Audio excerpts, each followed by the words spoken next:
Hello students, a very good morning to all of you. How are you all today?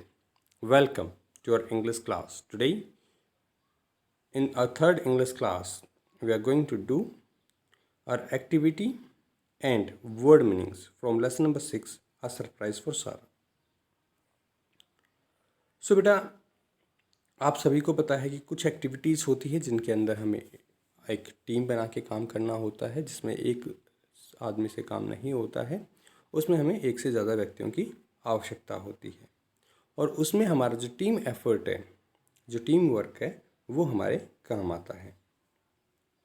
तो यहाँ पे जो हमारी आज की एक्टिविटी है, इसके अंदर हमारे पास कुछ एक एक्टिविटीज़ गिवन है, जिनमें से आपने क्या करना है, colour the boxes with the names of activities that need team work. तो इनमें से हमें पता करना है कि कौन सी ऐसी एक्टिविटीज़ हैं जिनके अंदर हमें टीम वर्क की आवश्यकता होती है, जिसके अंदर हमें मिलकर एक साथ काम करना होता है। सो सबसे पहले है प्लेइंग फुटबॉल। तो जब हम फुटबॉल खेलते हैं तो क्या हम इंडिविजुअल फुटबॉल खेल सकते हैं या हमें एक टीम की आवश्यकता होती है। सेकंड है राइटिंग अ ग्रामर टेस्ट। आपका ग्रामर का टेस्ट हो रहा है, उसको आप लिखेंगे, उसको आप करेंगे, तो क्या आपको टीम वर्क की आवश्यकता है या नहीं है। नेक्स्ट है डांडिया डांस। अब डांडिया डांस है, तो डांडिया डांस के अंदर क्या आप इंडिविजुअली डांडिया कर सकते हैं या फिर आपको टीम वर्क की आवश्यकता होगी। वहाँ पर आप एज एन टीम काम करेंगे। नेक्स्ट है स्नैक रेस।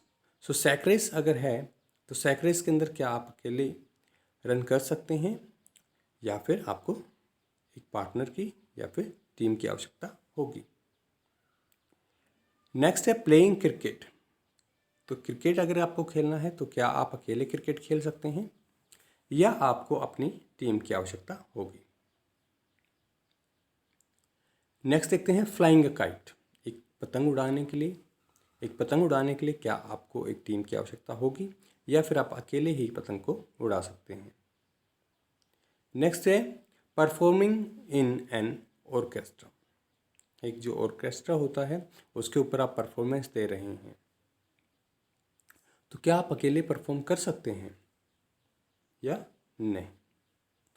नेक्स्ट है सोलो रिसाइटेशन। रिसाइटेशन जैसे हम पोएम को रिसाइट करते हैं, तो ये वही है। तो सोलो रिसाइटेशन, आपको कोई पोएम रिसाइट करनी है तो क्या आप अकेले उसको रिसाइट कर सकते हैं। सोलो रिसाइटेशन में मतलब अकेले ही रिसाइट करनी है, तो वहाँ पर आपको टीम की आवश्यकता होगी या फिर आप अकेले ही उस कार्य को कर पाएंगे। नेक्स्ट है ड्राइंग अ पिक्चर। आपको एक पिक्चर ड्रॉ करनी है, तो उसके लिए क्या आपको टीम वर्क की आवश्यकता होगी या फिर आप अकेले भी पिक्चर को ड्रॉ कर सकते हैं। नेक्स्ट है tug of war. Tug of war जिसमें हम रस्सी खींचते हैं, तो उसके अंदर क्या आपको एक टीम की आवश्यकता होगी या फिर आप उसे अकेले ही कर सकते हैं। तो बेटा यहाँ पर आपने क्या करना है, जिन भी बॉक्सेस के अंदर जो लिखा हुआ है उसमें आपको टीम वर्क की आवश्यकता है तो आप उसको कलर करेंगे, अन्यथा उसे वैसे ही छोड़ देंगे। तो आपने सेलेक्ट करना है कि इनमें से किस किस के अंदर आपको टीम वर्क की आवश्यकता होगी और फिर उसे आप सेलेक्ट करेंगे और उसे कलर करेंगे। तो चलिए अब हम अपने वर्ड मीनिंग्स को डिस्कस करते हैं। सो यहाँ पे हमारे पास सबसे पहले सीरियल नंबर है, उसके बाद वर्ड है, फिर सिनोनियम है और फिर मीनिंग है। तो चलिए इन्हें एक एक करके देखते हैं। सो फर्स्ट है नरेटर। नरेटर कौन होता है, आपने देखा होगा जैसे ड्रामास वगैरह होते हैं तो वहाँ पे एक आवाज़ आती है, वो नरेट करते हैं पीछे से, तो उन्हें ही हम नरेटर कहते हैं। नरेटर कौन होता है, टेलर, वाचक या बोलने वाला। तो जो भी वहाँ पे बोलने वाला होगा उसे हम नरेटर कहते हैं। सेकंड है बैकड्रॉप। बैकड्रॉप क्या होता है, बैकग्राउंड क्लॉथ, पीछे का कपड़ा। अब यहाँ पर क्या होता है बेटा बैकड्रॉप, आपने देखा होगा जब अगर हम नाटक वगैरह देखते हैं, स्टेज परफॉर्मेंसेस होती हैं, तो पीछे का जो बैकग्राउंड बनाया जाता है उसको एक कपड़े की सहायता से हम उसको चेंज करते हैं। जैसी सिचुएशन होती है उसी अकॉर्डिंग वहाँ पे पीछे बैकग्राउंड को लाया जाता है। तो वही जो बैकड्रॉप है उस कपड़े को ही कहा जाता है बैकग्राउंड क्लॉथ, पीछे का कपड़ा। थर्ड है एंजॉय, एंजॉय होता है डिलाइट या पर्सन, खुश। फोर्थ है वैकेशंस, वैकेशंस होती हैं हॉलीडेज, छुट्टियाँ। जैसे अभी आपकी वैकेशंस चल रही हैं, गर्मी की छुट्टियाँ हमारी पड़ती हैं, तो वो हमारी वैकेशंस होती हैं, हॉलीडेज, छुट्टियाँ। नेक्स्ट मिस, मिस होता है आप किसी को मिस करते हैं, आप किसी को याद करते हैं, सो मिस, रिमेंबर, याद करना। सिक्स्थ स्निफिंग, स्निफिंग ये स्निफ की आईएनजी फॉर्म है, स्निफ का मतलब होता है सूंघना, सो स्निफिंग, स्निफ, सूंघना। इसके बाद नेक्स्ट है बेटा drop of, drop of put off, छोड़ना, किसी भी चीज़ को छोड़ देना या रख देना, so drop of, put off या छोड़ना। एट्थ है ईव, ईव होता है इवनिंग, संध्या या शाम। नाइन्थ है एक्साइटेड, एक्साइटेड होता है eager, उत्सुक।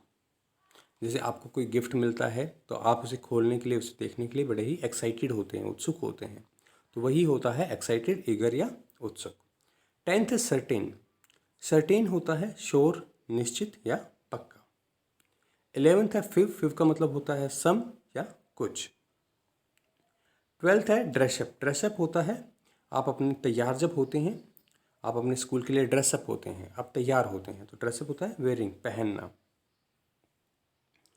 13th है रियली, रियली होता है ट्रूली, सच में। जैसे आपको जब कोई बात बताई जाती है, आपको उस पर जल्दी से विश्वास नहीं होता, तो आप पूछते हैं रियली, क्या वास्तव में ऐसा हुआ है, सो रियली, ट्रूली, सच में या वास्तव में। 14th है डिलाइटेड, डिलाइटेड होता है हैप्पी, प्रसन्न या खुश। तो चलिए इनको एक बार फिर से रिवाइज करते हैं, अपने सारे वर्ड मीनिंग्स को। आपको इन्हें राइट करना है और इन्हें आपको लर्न करना है। सो फर्स्ट है नरेटर, नरेटर होता है टेलर, वाचक या बोलने वाला। सेकंड है ड्रॉप, बैकड्रॉप, बैकड्रॉप होता है बैकग्राउंड क्लॉथ, पीछे का कपड़ा। थर्ड होता है एंजॉय, एंजॉय होता है डिलाइट, प्रसन्न। फोर्थ है वैकेशंस, वैकेशंस होता है हॉलीडेज या छुट्टियाँ। फिफ्थ है मिस, मिस होता है रिमेंबर या याद करना।